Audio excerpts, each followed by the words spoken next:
Good evening, everybody. This is Lori Schwartz coming to you from the Atom Factory in Culver City. And we're at ThinkLA's YoungStars event, which is sponsored by Forbes. And we're on UBN tonight to talk to all these fabulous young stars about what they're doing in the media, marketing, and advertising business, and being part of the ThinkLA community, which is all about connecting, educating, and inspiring. And we're lucky enough to have the fabulous DVorkin, who's the Chief Product Officer for Forbes. So first of all, thank you for sponsoring such a great event, which helps young people connect back into the industry. Tell us about your role as Chief Product Officer at Forbes.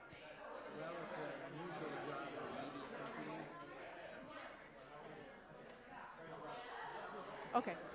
It's an unusual job in a media company, but I'm responsible for digital products, Forbes.com, Forbes Magazine, expressions on mobile and video, and everywhere Forbes appears, on domain or off domain. So you have a small job. And the editorial department reports to me too. Oh my goodness. So do you sleep ever? I sleep really well, actually. Do you really? Are you based in New York? I'm based in New York, yes. Wow. Well, I was just remarking to some of our other colleagues that I feel that publishers are playing the biggest role ever in our world of content creation. You're really serving as the distribution network, the tech platform, the content creator, the advisor to the advertiser on how to tell their story and reach your audience, which you know very well. Are you finding that agencies are threatened at all by what you're doing? Ooh, that's a big question.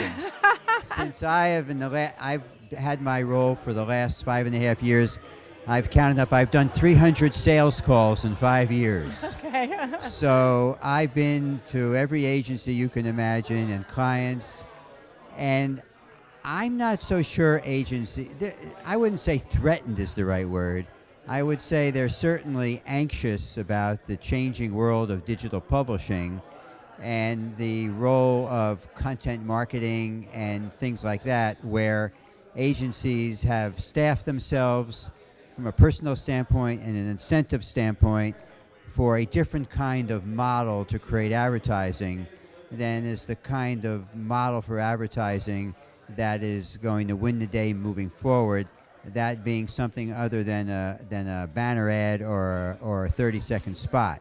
So as clients can do digital publishing as well, agencies and clients are finding what's the relationship going to be between the two of them moving forward.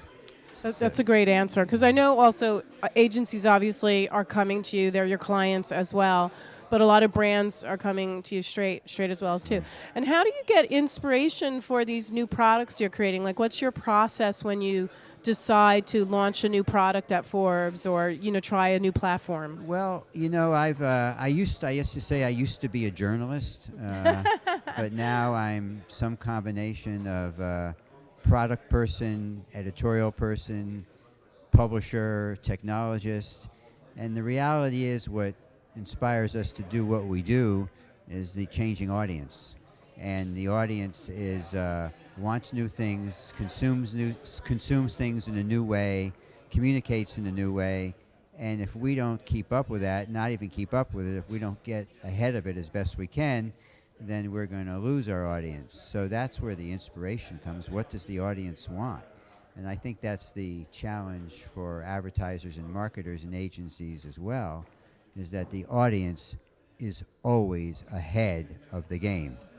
Right. And that's the big challenge for everybody. So you spend a lot of time, I bet, then looking at the data on your various platforms to see what everybody's doing? Yeah, I'm a quant, if you know that terminology. I can take out my phone right now and I can tell you what's going on Forbes.com, updated every 5 seconds. So I track that. So you're looking at traditional digital metrics like impressions and time spent and things like that? Time spent, but I can actually, if I called up one particular tool, I could tell you how far down the page people are going. I could tell you where they're going next. If I really wanted to do that, it's easier on the desktop than it is on the phone. Wow. But there's enough data. As I often say, the data makes things as clear as it does murky. It's just, it's Right. It's there's so much information. Right. What's the right information? right. But you really do know what everybody is doing, which is what's so fascinating. Yeah, well, that's well, we don't know what everybody's doing, but we certainly. I know I'm talking to everybody here. Yeah. We know enough about patterns and behavior, and that gets into a lot of different issues such as privacy and security. But we do all the right things to make sure we're not identifying individuals when we do that. But so we're very careful about that. Now, where do you go for inspiration yourself? Because you really do have to be aware of the latest platforms and the latest technology trends and behavior trends. So what are you doing for inspiration or reading, or what events are you going to? What do you I do a lot of things. This is a great question because some people always ask me what sites do I follow, and I wrote a post the other day on the 25 sites I follow. But it's not so much that. The inspiration comes from the connections. You go on sales calls,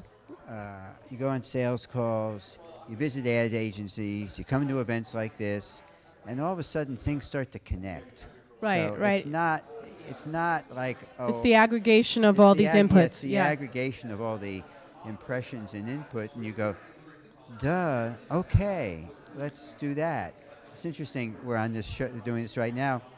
I had a meeting with someone, a young person, at the end of last year, and we're starting a women's digital network on Forbes. Oh, good for you. And I said I was looking to first ideas, and she said something, and I go like, "You're kidding me." So I said, "What do you want to do?" And she said, "I have a whole presentation here on podcasting." I said, "You're kidding me." So I said, "Okay, I'll look at it." And then I can't tell you in the next month how often I would talk to people. And they're listening to podcasts. And they would bring it up. Yep. And not It's so hot right now. It's so disparate hot. people, right? Yeah, yeah. And I wasn't asking them, "What do you think about podcasting?" Right, right. I wasn't It just doing came. that. It came It up. just came That's up. how the universe works. So Yeah. that's a signal to you. It's a signal to you. It's a colleague of mine. He's young. He's 33 years old. Yep. And he's. I hate that. Yeah. Well, and he started a design agency 11 years ago. Oh my goodness. He Yeah. just left. Yeah. So he was saying something about the mobile phone. He said, when you have a phone in your hand, so many different things fill the gaps in your life, or whatever, however he phrased it, the slices of time in your life. That's right. And I'm going like, yeah, he's right. Right? It could be a story. It could be this. It could be that. So we're going to be doing a lot in podcasting. Oh, great. Well, we should talk. Yeah. No, from the women's vertical, we're going to launch 10 individually branded podcasts in the middle of April, aimed at the self-made entrepreneurial woman. Very, very, very direct. So that came around full circle. That's how the inspiration came. So I wanted to ask you also about Forbes 30 Under 30. What kind of product is that? Is that a content vertical for you? I know you identify individuals. It's a vertical. It's a vertical that began. It didn't begin as a vertical. It began as a somewhat of a wild idea 5 years ago, which I will add. And I always give our editor of our magazine credit for it. It was his idea, and it was interesting. It involved a lot of work, and everybody was coming to my office complaining about all the work. So I said, just go do it. Yeah. And now, 5 years later, it's a huge thing. Yeah. So it's become it's a vertical, it's a platform, but even more important than that, it's so central to what Forbes has been for 99 years. I asked a question the other day. Forbes has a strong point of view, and I know where that guy was going. He wanted to talk about politics and whatnot. I said, we don't have a point of view. We have a mission, and our mission is very clear. We're about entrepreneurial capitalism. We're about aspiration. We're about success.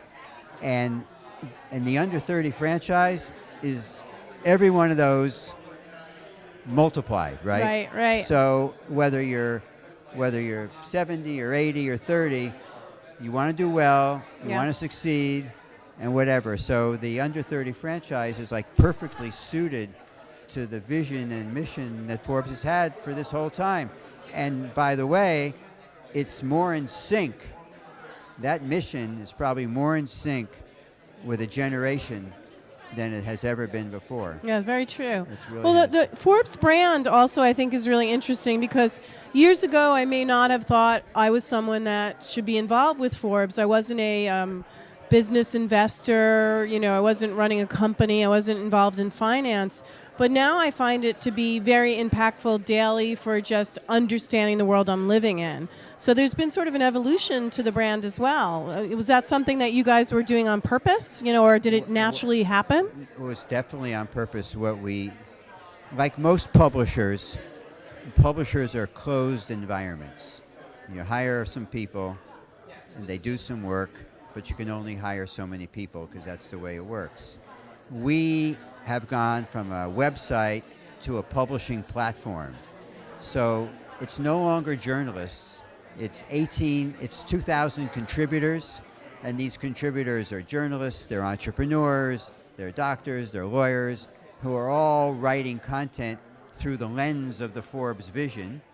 Then you have content marketing or brands writing on Forbes through their vision or their lens and whatever. So all of a sudden, you've got a couple thousand individual contributors who are passionate about the world they live in, Yep. who are writing about, in a very authentic way, about the issues they face in business and entrepreneurialism and capitalism and life and aspiration. And that's happened as social media has exploded. So there you have it.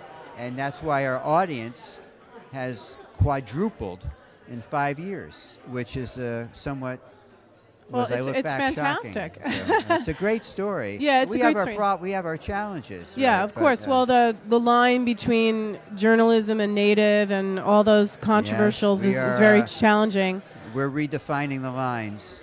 all the time. But what I love, though, is what you have maintained, at least from my perspective, is that it's still, if I quote something from Forbes or if I'm writing a paper and I credit Forbes, it still has that same impact. So even though you've expanded and evolved, who's contributing, you still have that, Well, pow in the yeah. marketplace. And You that, know- I don't know how you did that. Well, it took 99 years, frankly, but that's how it happens. But it's getting back to what I said before.